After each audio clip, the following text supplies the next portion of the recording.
나는 코가 낮은데도 아주 자연스럽게 하고 싶어서 조금만 높이고 싶어. 코가 이제 높거나 길어도 높게 하고 싶다 그러면 이건 필요성이 많아지는 거기 때문에 이런 경우에는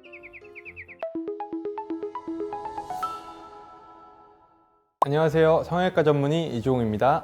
코끝에 쓸 수 있는 재료에 대해서 알아볼 텐데 1편이죠. 여기 보이는 콧대 보형물 보고 오셨는지 모르겠는데 다음에 얘기 드리는 코끝에 쓸 수 있는 재료들 특성, 장단점, 어디 쓸 수 있나 이런 것들을 좀 설명해 보는 시간을 갖겠습니다.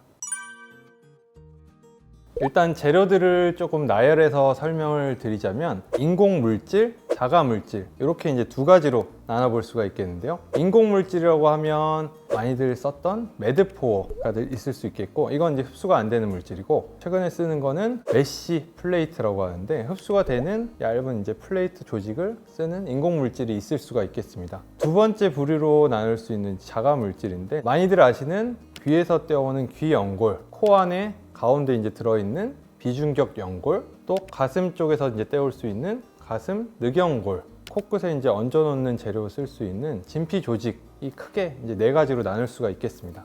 만약에 본인 코가 이제 높거나 길어도 더 많이 높게 하고 싶다 그러면 이건 필요성이 많아지는 거기 때문에 이런 경우에는 또 강한 힘이 더 필요할 수가 있겠고 나는 코가 낮은데도 아주 자연스럽게 하고 싶어서 조금만 높이고 싶어 이럴 경우에는 뭐 조금만 차이를 내면 되기 때문에 조금 더 간단한 재료를 써도 충분히 모양을 만들 수가 있다. 강도가 어느 게 이제 제일 낮고 어느 게 이제 제일 높은지 따져보면 되겠는데요. 강도가 제일 낮은 것들은 코끝에 얹어놓는 귀연골을 얹는다든지 진피 조직을 얹는다든지 얹어만 놓기 때문에 당연히 이제 피부 조직을 늘린 다음에 버텨주는 힘이 약하겠죠. 물론 이제 재료를 안 쓰는 경우에 본인 연골만 묶어주는 경우도 있습니다. 이런 경우는 재료를 안 쓰니까 가장 약하고 그 다음에 이제 재료를 얹기만 하는 게 두 번째로 약하다. 그 다음에는 재료를 얹는 게 아니라 기둥을 세워주는 것들 이게 재료를 얹는 것보다는 훨씬 더 강도가 좋다.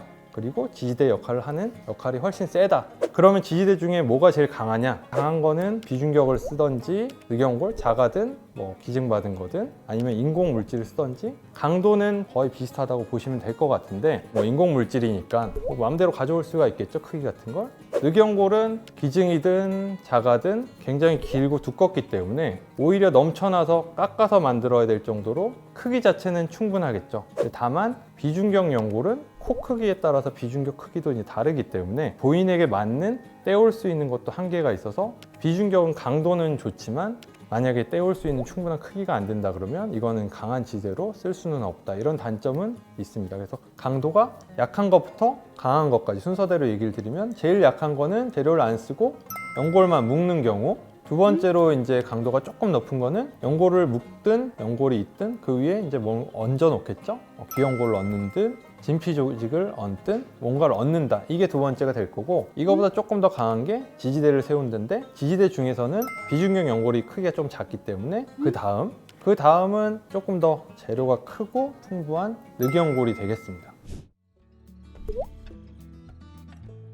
그럴 경우에는 많지는 않겠지만 수술이 좀 잘못된 경우를 귀 연골 중에서도 이런 모양을 유지를 해주는 지지대 구조를 하는 이제 연골들이 있기 때문에 딱 그 연골들은 남겨놓고 조금 덜 필요한 부분들만 채취를 해낸다 그러면 모양 유지되는 거 지지대로서 마스크를 유지한다든지 뭐 이어폰을 유지한다 이런 정도는 다 충분히 가능하기 때문에 제 귀로 설명을 드리자면 딱 봐도 지지대 같은 구조들이 있어요.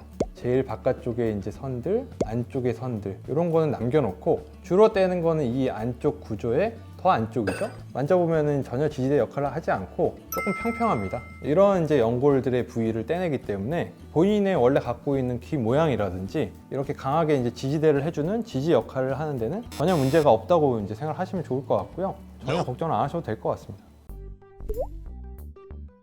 자가 늑연골도 마찬가지고 기증 늑연골도 마찬가지고 똑같은 재료이기 때문에 잘 휘는 특성이 있어요. 갈비뼈 연골을 채취를 해놓은 상태에서는 장력 문제겠죠? 그 상태 그대로는 절대 휘지가 않아요. 가만히 있는데 잘랐을 때 이런 잡고 있는 힘이 사라지기 때문에 쭉 이렇게 휘어버립니다.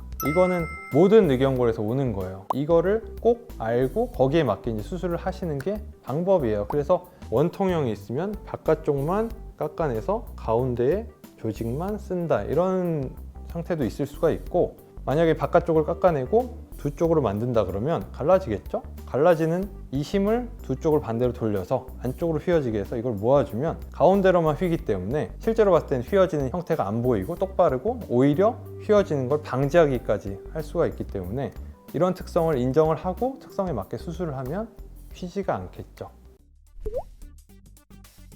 최근 트렌드에서는 늑연골 쪽으로 이제 많이 쓰게 됐는데요. 최근 트렌드가 이제 아주 오똑하고 날렵한 걸 이제 좋아들 하시기 때문에 그 중에서는 이제 젊은 여성분들이 오시기 때문에 저는 본인 걸 떼시는 것보다는 비증받은 늑연골을 1번으로 이제 설명을 드리고 본인 연골이 좀 풍부하게 있다 이러시면 코 안쪽에서 한 번에 끝낼 수 있게 비중격 연골을 쓰시는 것도 추천을 드립니다.